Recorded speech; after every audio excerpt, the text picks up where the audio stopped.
All right. Good morning, folks.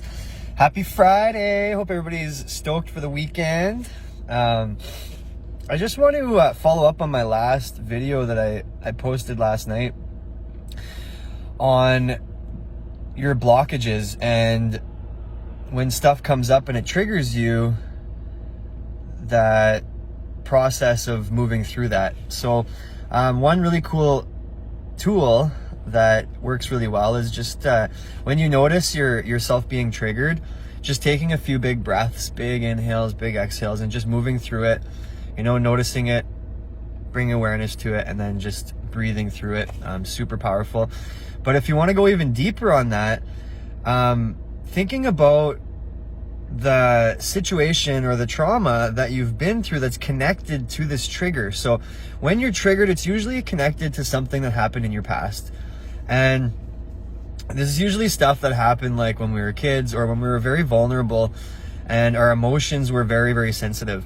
So just one example for me is my mom left when I was 15 years old. She left to go back to Pennsylvania to be with her daughters, which was, it was hard for me to handle at the time because I just my mom was there until I was 15 all the time, and then all of a sudden she left. So I have abandonment issues. I'm always worried about it. When I'm in a relationship, I'm worried about that person leaving me, abandoning me. And I don't know why, but for some reason it's just, I've never processed it and it's always stuck with me. So just noticing this morning, these little triggers that I've had, just thinking about situations in my life, and realizing that I do have some stuff that happened when I was a kid.